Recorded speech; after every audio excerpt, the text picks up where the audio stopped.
नमस्ते, मैं हूं रविंद्र सिंह और आप देख रहे हैं बोर्ड ब्रेन, जहां दिमाग चलता है बोर्ड से भी आगे।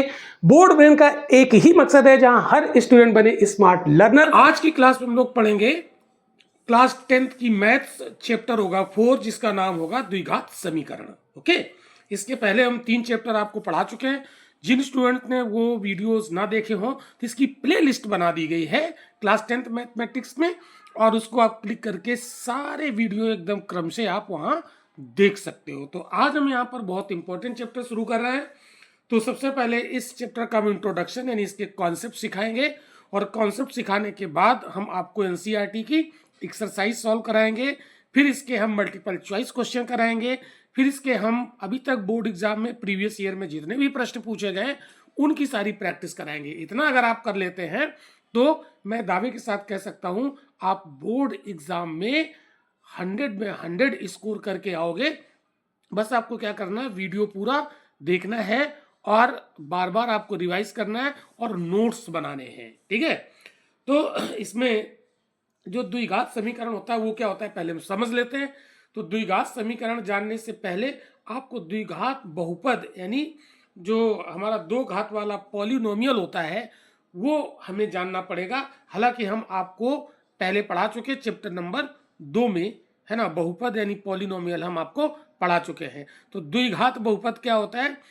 ऐसा एल्जेब्रिक एक्सप्रेशन होता है जिसमें जो वेरिएबल प्रयोग होता है उसकी मैक्सिमम पावर 2 हो, यानी उसकी डिग्री 2 हो, तो वो द्विघात बहुपद कहलाता है। तो बहुपद को एक्सप्रेस करने का तरीका ये होता है, जैसे हमने यहाँ पर लिखा f(x), इसका मतलब है ये जो पॉलिनोमियल है वो x के फॉर्म में है, यानी इसमें यूज होने वाला वेरिएबल x होगा। तो इसमें लिखा हमने, इसका जनरल फॉर्म होता है ax² + bx + c। ठीक है, तो ये यहाँ पर a b c जो यूज हुए हैं ये कांस्टेंट टर्म होते हैं, ये कोई नंबर हो सकता है। ठीक है, और जो x यूज हुआ है वो यहाँ पर वेरिएबल है। क्लियर? तो यहाँ पर वेरिएबल की मैक्सिमम पावर कितनी है? 2। x² दिख रहा है, यहाँ पर ax² है + bx, तो इसमें b के साथ जो x है उसमें 1 पावर है, और जो a के साथ x है उसमें 2 पावर है, यानी x की 2 पावर से ज़्यादा यहाँ पर कोई पावर है नहीं।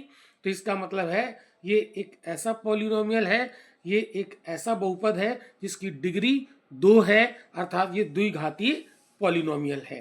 ठीक है, अब इसको अगर हम समीकरण के रूप में लिख दें, ठीक है, इसका मतलब है जहां पर f(x) लिखा है वहां पर हम 0 लिख दें, या कुछ और भी लिख सकते हैं। ठीक है, कोई कांस्टेंट लिख सकते हैं, तो ये समीकरण बन जाएगा। तो ये अब समीकरण ये क्या हो जाएगा? ax² + bx + c = 0। तो अब ये समीकरण कहलाएगा, अब ये पॉलिनोमियल नहीं कहलाएगा। तो समीकरण के लिए क्या जरूरी है? एक तो यहाँ पर इसमें एक वेरिएबल यूज होना चाहिए, ठीक है, और बराबर का साइन होना चाहिए, और उस बराबर के साइन के बाद 0 हो सकता है या कोई भी नियतांक हो सकता है, कोई भी कांस्टेंट हो सकता है। जब इस फॉर्म में लिख दिया जाता है पॉलिनोमियल को तो वो बन जाता है इक्वेशन यानी समीकरण। तो ये इक्वेशन कैसा है? ये द्विघात वाला है। क्यों? क्योंकि इसमें मैक्सिमम पावर वेरिएबल पर कितनी लगी है? 2 लगी है। तो ये द्विघातीय समीकरण हो गया। ठीक है, अब यहाँ पर एक इंपॉर्टेंट बात है, इसके लिए कंडीशन होती है कि जो x का गुणांक होता है यानी x का जो कोफिशिएंट होता है, यहाँ पर जनरल फॉर्म में लिखा है तो x² का कोफिशिएंट a है, ये 0 नहीं होना चाहिए। a does not equal to 0, यानी coefficient of ax² does not equal to 0। अगर ये 0 हो गया ना बच्चों, सुनो, अगर ये 0 हो गया ना तो क्या फर्क पड़ेगा? जब a 0 हो जाएगा तो ये पूरा 0 हो जाएगा, और जब पूरा 0 हो जाएगा तो हमारा इतना बचेगा bx + c = 0। तो ये समीकरण तो होगा चूंकि इसमें वेरिएबल है, ठीक है, और बराबर का साइन भी लगा है, लेकिन इसमें मैक्सिमम पावर अब 2 नहीं रही, मैक्सिमम पावर 1 हो गई, तो ये एक घातीय समीकरण हो जाएगा, ये द्विघाती नहीं बचेगा। समझा की बात? तो द्विघाती समीकरण के लिए जो जनरल फॉर्म होता है उसमें x² का कोफिशिएंट 0 नहीं होना चाहिए। ये बात ध्यान रखिएगा, ये बड़ी इंपॉर्टेंट बात हम बता रहे हैं आपको। अब ये a b c क्या है? ये कांस्टेंट टर्म है, ये नियतांक है, कुछ भी हो सकते हैं, 1 2 3 4 5 कुछ भी हो सकते हैं, कोई नंबर हो सकता है। क्लियर? अब द्विघात समीकरण के मूल क्या होते हैं, इसको भी समझना है भाई। तो द्विघात समीकरण के मूल क्या होते हैं, तो जब हमने चैप्टर नंबर 2 पढ़ाया था पॉलिनोमियल, ठीक है, तो पॉलिनोमियल के मूल यानी रूट अर्थात जीरोज हमने पढ़ाए थे, ठीक है। तो कुछ वैसे ही यहाँ पर है। तो द्विघात समीकरण के मूल वो संख्या होती है, मतलब ये रियल नंबर होगी, ठीक है। अगर हम उस समीकरण में वेरिएबल के स्थान पर उनको पुट कर दें तो वो समीकरण का लेफ्ट हैंड साइड और राइट हैंड साइड बराबर हो जाए, ठीक है। समझ रहे हो आप लोग, क्या हो जाए, बराबर हो जाए। फिर से ध्यान से सुनो, जैसे मैंने कोई समीकरण लिखा है, ठीक है, तो हम यक्स की कोई ऐसी वैल्यू यानी वेरिएबल की कोई ऐसी वैल्यू पुट कर दें जो समीकरण को सेटिस्फाइड कर दे, संतुष्ट कर दे, अर्थात लेफ्ट हैंड साइड और राइट हैंड साइड बराबर हो जाए, तो यक्स की वो वैल्यू यानी वेरिएबल की वो वैल्यू क्या कहलाएगी, उस समीकरण का मूल कहलाएगी, ठीक है। अब यहाँ पर एक हमने जनरल फॉर्म यहाँ पर लिया है, फिर भी इसको एग्जांपल्स भी समझा दे रहे हैं, पहले इसको देख लो। अर्थात यदि द्विघाती समीकरण ये जनरल फॉर्म में लिखा है x square plus b x plus c बराबर 0, जहाँ a does not equal to 0 होता है कि मूल अगर यम और एन है ना। अब ये यम एन क्या हो सकता है, कोई वास्तविक संख्या हो सकती है, 1 2 3 4 5 6 कुछ भी हो सकती है, ठीक है। तो अगर इसके मूल हैं तो एक्स की जगह पर अगर इनको हम रख दें तो इसका LHS और RHS बराबर हो जाए। LHS का मतलब इधर वाला लेफ्ट हैंड साइड और RHS का मतलब इधर वाला राइट हैंड साइड। तो राइट हैंड साइड 0 है, तो यहाँ x की जगह पर अगर हम इसके मूल को जो हमने यम माना है वो इसकी जगह रख दें तो ये 0 हो जाए। तो अगर हम इसकी जगह रखेंगे यम तो क्या हो जाएगा, AM square plus BM plus C बराबर क्या हो जाना चाहिए, 0 हो जाना चाहिए। और एन भी अगर इसका मूल है तो x की जगह इसको रखेंगे तो AN square plus BN plus C बराबर 0 हो जाना चाहिए। अब ये यहाँ पर यम और एन कोई संख्या होगी, लेकिन यहाँ पर हमने जनरल रूप में ले लिया है। जब वो संख्या भी यहाँ पर रखेंगे तो वो अगर इसको हल करेंगे तो ये 0 हो जाना चाहिए और राइट हैंड साइड इसका 0 है ही, ठीक है। तो चलिए इसको एक एग्जाम्पल से हम समझ लेते हैं। जैसे हम कोई उदाहरण ले लें, ठीक है, मान लो हम एक उदाहरण लेते हैं यहाँ पर कोई, जस्ट मिनट, जैसे हमने यहाँ पर एक एग्जाम्पल ले लिया, ये है मतलब x square plus 3x plus 2, x square plus 3x plus 2 बराबर 0, ठीक है। तो इसके अगर हम लोग फैक्टर करें तो ये x square plus 2x plus x plus 2 बराबर 0, जस्ट मिनट, इसमें हम x प्लस 2 और यहाँ पर लिया 1, तो ये हो गया x प्लस 2 बराबर 0, यानी x प्लस 2 और x प्लस 1 बराबर 0, यानी x बराबर -2 और x बराबर -1। तो अगर ये x बराबर -2 इसका मूल है और x बराबर -1 इसका मूल है, तो ये वैल्यू अगर इसमें हम रखेंगे x के स्थान पर तो ये इसका LHS और RHS क्या हो जाना चाहिए, 0 हो जाना चाहिए। देखो जरा, हम -2 रख रहे हैं तो -2 एक्स स्क्वायर की जगह पर रखा तो -2 का स्क्वायर प्लस 3 -2 प्लस 2 बराबर 0, तो 2 दूनी 4, ये प्लस का हो गया, ठीक है, ये 3 दूनी 6 माइनस का हो गया प्लस 2 बराबर 0, तो ये 4 2 6 हो गए प्लस के और ये माइनस के 6 बराबर 0, तो जी 6 माइनस से 0 बराबर 0, इसका मतलब LHS और RHS क्या हो गए, बराबर हो गए। तो इसका मतलब है कि x बराबर -2, x बराबर -2 इस समीकरण के मूल है, ठीक है। अगर -1 यहाँ पर रखें तो इस -1 रखने से भी अगर ये 0 हो जाता है तो -1 भी इसका मूल हो जाएगा। देखो रख के देख लेते हैं भाई, तो -1 रखो इसकी जगह पर, तो -1 का स्क्वायर प्लस 3 -1 प्लस 2 बराबर 0,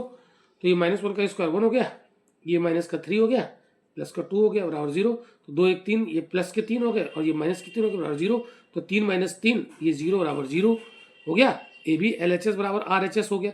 इसका मतलब ये हुआ कि x के ये दो ऐसे वैल्यू हैं, है ना, जो इस समीकरण में x की जगह पर जब हम रखते हैं तो ये 0 हो जाता है। इसका मतलब LHS और RHS बराबर हो जाता है। इसको हम कहते हैं संतुष्ट होना, यानी x बराबर -2 पर ये समीकरण संतुष्ट हो रहा है। संतुष्ट होने का मतलब होता है जब हम x की ये वैल्यू यहाँ पर रख देते हैं तो इस समीकरण में LHS और RHS बराबर हो जाता है, तो ये संतुष्ट हो गया, और संतुष्ट हो गया तो वो उसका मूल है। तो x बराबर -1 भी अगर इसमें x की जगह पर रखते हैं तो इसका LHS और RHS बराबर हो जाता है। इसका मतलब है x बराबर -1 रखने पर ये संतुष्ट हो जाता है। इसका मतलब x बराबर -1 भी इसका एक मूल है। आई होप कि आपको समझ में आ गया होगा। तो ये हमने एग्जाम्पल के माध्यम से समझाने का प्रयास किया है। ओके, अब हम बात करते हैं द्विघात समीकरण को हल करने की विधियां। ठीक है, इस चैप्टर में क्या होगा, हमें कोई द्विघात समीकरण दे देगा और कहेगा इसको हल करो, तो इसको दो तरीके से हल कर सकते हैं। तो एक विधि होती है गुणनखंड विधि, गुणनखंड विधि होती है। तो जैसे कोई ये समीकरण दिया है, तो ये समीकरण जैसे मैंने लिखा यहाँ पर एग्जाम्पल 4x² + 12x + 8 = 0, इसको हम थोड़ा छोटा कर लेते हैं, 4 कॉमन लेके इसको हम छोटा कर लेते हैं समीकरण को, x² + 3x + 2 = 0। ये एक समीकरण है, मान लो ये समीकरण है, इसको हम हल करें। हल करने का मतलब होता है कि इसको हमें फैक्टर के फॉर्म में लिखकर और इसके x की वैल्यू निकालनी है, यानी x के मान निकालने हैं, और जो x के मान हम निकालेंगे वही इस समीकरण के मूल होंगे। आइए गुणनखंड विधि से इसको कैसे हल करते हैं। तो इसमें हम बेसिकली स्प्लिट मेथड से सॉल्व करते हैं। क्या बोलते हैं, स्प्लिट मेथड, यानी मिड टर्म जो होता है उसको हम स्प्लिट करते हैं। ठीक है, तो स्प्लिट करना हमने आपको जब हमने चैप्टर नंबर 2 पढ़ाया था आपको पॉलिनोमियल वाला, उसमें भी हमने आपको समझाया था। क्लास 9th में भी आप लोग पढ़ के आए होंगे कि स्प्लिट मेथड से कैसे गुणनखंड करते हैं, फैक्टर कैसे करते हैं। तो सबसे पहले हमें ये पहचानना है कि कोई इक्वेशन है तो वो स्प्लिट मेथड से उसके फैक्टर होंगे कि नहीं होंगे। तो इसको पहचानने के लिए आपको क्या करना है, इसमें 3 टर्म होने चाहिए। ठीक है, तो देखो एक टर्म है x², दूसरा टर्म है 3x, तीसरा टर्म है 2 यानी कांस्टेंट, और बराबर 0। तो बराबर 0 तो ये समीकरण है।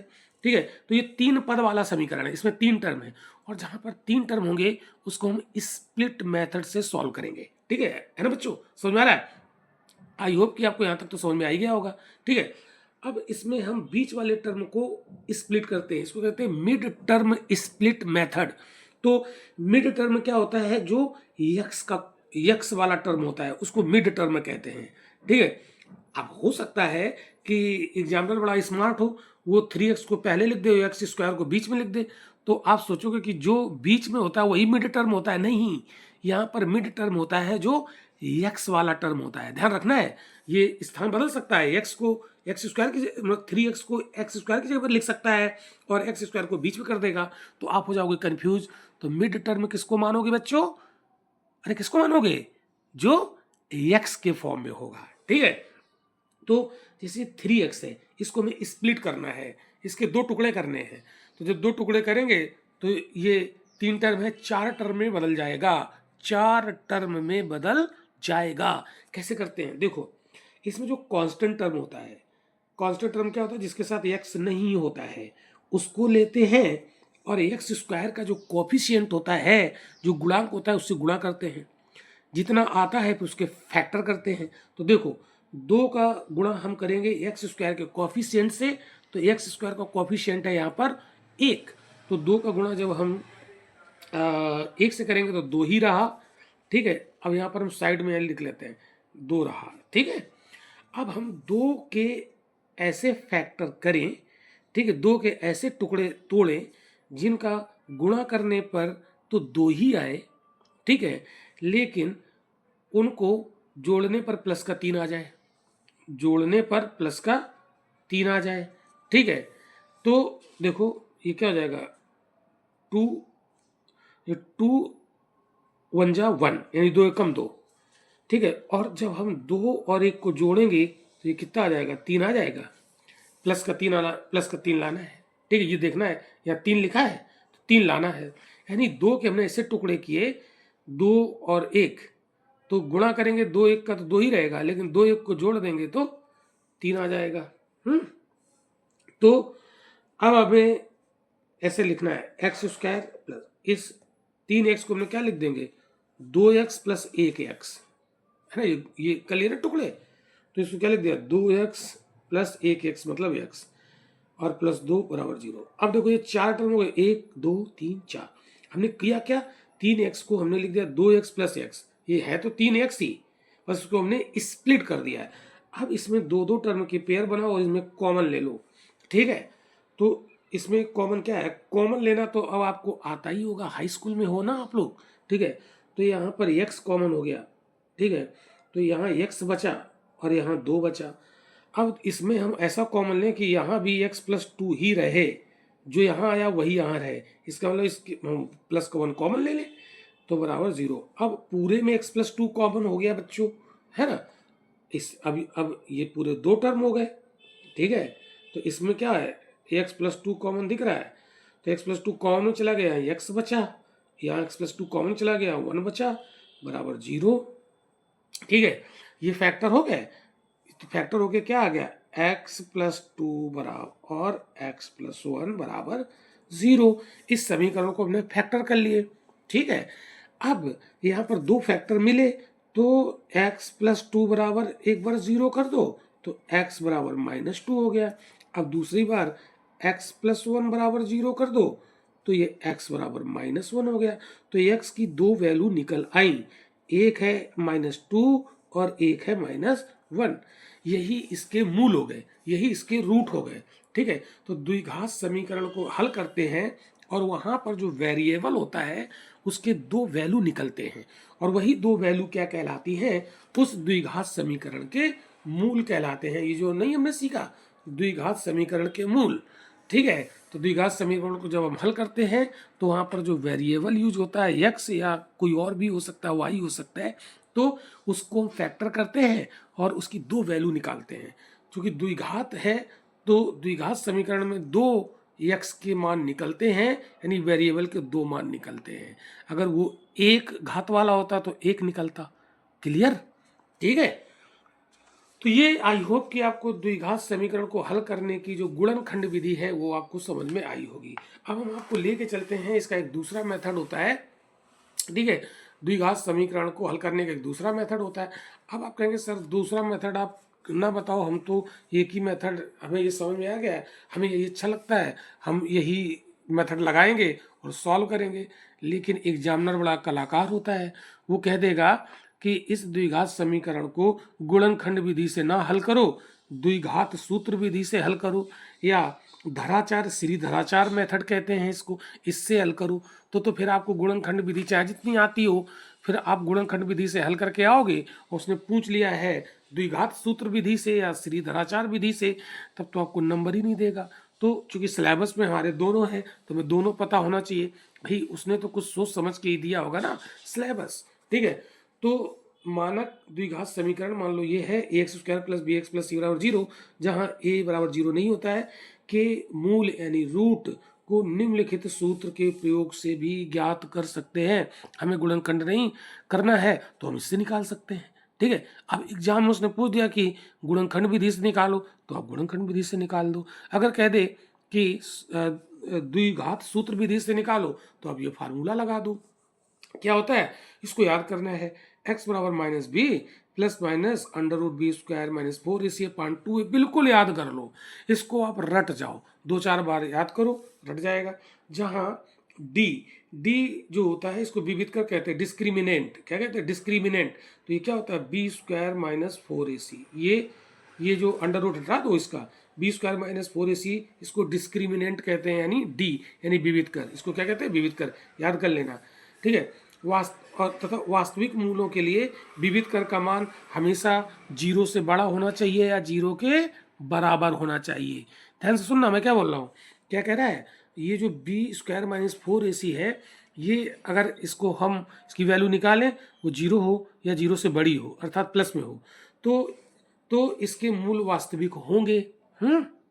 और अगर 0 से छोटा निकल आए ये, तो फिर इसके मूल वास्तविक नहीं होंगे, है ना, वो काल्पनिक हो जाएंगे। क्लियर, तो इसके लिए जरूरी। अब हम यहाँ पर उसी समीकरण को, उसी उदाहरण को हम हल करते हैं श्री धराचार विधि से। आइए हल कर लेते हैं, ठीक है। तो ये उदाहरण हमें लिया और लगाते हैं श्री धराचार विधि। तो इसमें हम किससे तुलना करेंगे, जनरल फॉर्म से ax² + bx + c बराबर 0।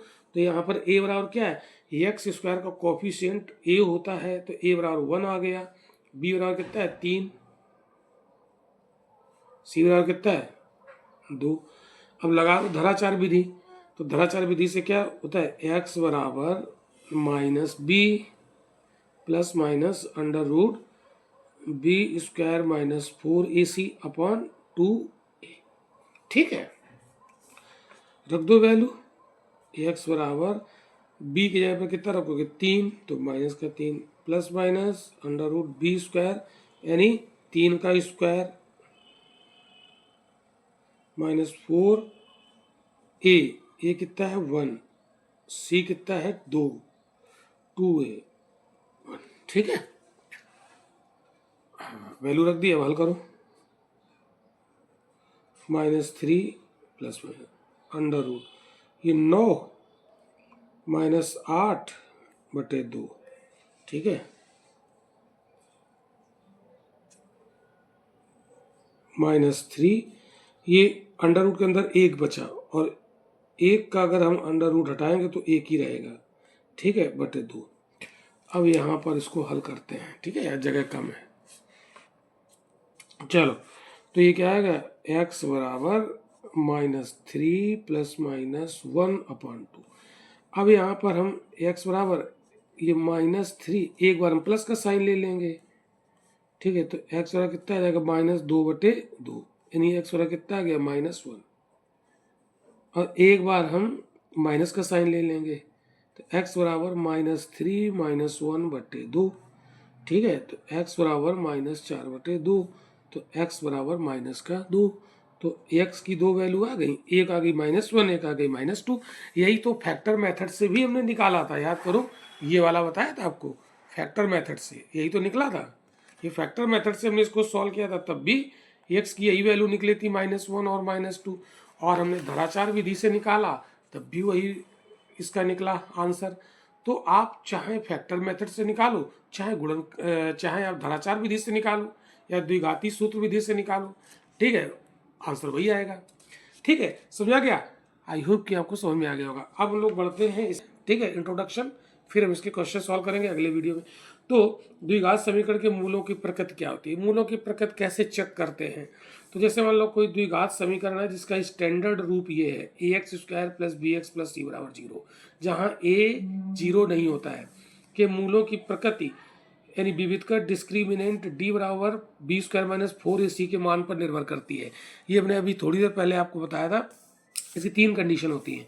अगर d अर्थात b² - 4ac, b² - 4ac ये 0 से बड़ा है, अर्थात ये पॉजिटिव है। ठीक है, तो इसके मूल कैसे होंगे, वास्तविक होंगे और अलग अलग होंगे। असमान मतलब अलग अलग होंगे। ठीक है, यदि d बराबर 0 हो जाए, अर्थात b² - 4ac 0 हो जाए, तो दोनों मूल समान होंगे, संपाती होंगे और वास्तविक होंगे। ठीक है, लेकिन अगर हमने d निकाला, मतलब b² - 4ac निकाला और 0 से कम आ गया, अर्थात ऋणात्मक आ गया। 0 से कम होने का मतलब क्या होता है, ऋणात्मक होता है। तो दोनों मूल कैसे हो जाएंगे, काल्पनिक हो जाएंगे, मतलब वास्तविक नहीं होंगे। तो ये 3 कंडीशन आपको याद रखनी है। इसका फायदा क्या होगा, हम तुरंत देख के बता देंगे कि किसी समीकरण के मूल वास्तविक होंगे कि काल्पनिक होंगे। देखो, जैसे हमने यही वाला उदाहरण लिया, x² + 3x + 2। अब इसके मूल हमें चेक कर रहे हैं कि वास्तविक होंगे कि काल्पनिक होंगे।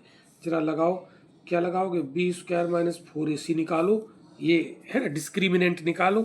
तो ये निकालो भी, तो b क्या होता है, x का कोएफिशिएंट यानी 3 का कोएफिशिएंट है ना, -4a x² कोएफिशिएंट 1c ये कांस्टेंट। तो ये अगर 9 - 8 तो कितने हो गए, 1 आया प्लस का। इसका मतलब ये क्या है, इसका, अरे यार दिखा नहीं आप लोग, देख लो, ये इस तरीके से हल किया हमने, b² - 4ac। तो b की जगह पर मैं रखा 3 का स्क्वायर -4, a की जगह पर 1 x² का कोएफिशिएंट और c 2 हो गया, हल किया 1 आ गया। अब ये बताओ, ये प्लस का आ रहा है, इसका मतलब है b² - 4ac जो निकाला वो 0 से बड़ा है ना, यानी प्लस में है। और प्लस में है तो जब ये 0 से बड़ा होगा तो इसके मूल कैसे होंगे, वास्तविक होंगे। और कैसे होंगे, असमान होंगे, यानी अलग अलग होंगे। तो आपको हमने अभी इसमें निकाल के बताया था, इस समीकरण के 2 मूल होते हैं। क्या होते हैं, x बराबर -1 और x बराबर -2। तो दोनों अलग अलग हैं, असमान हैं, ठीक है, और वास्तविक है, ये वास्तविक संख्या है। ठीक है, समझ में आ गया? तो इतना कॉन्सेप्ट था इस चैप्टर का, सारा कॉन्सेप्ट हमने क्लियर कर दिया। अब हम लोग अगले वीडियो में इसकी एक्सरसाइज सॉल्व करेंगे एनसीईआरटी, न्यू एनसीईआरटी से। ओके, चलिए मिलते हैं अगले वीडियो में। Thank you.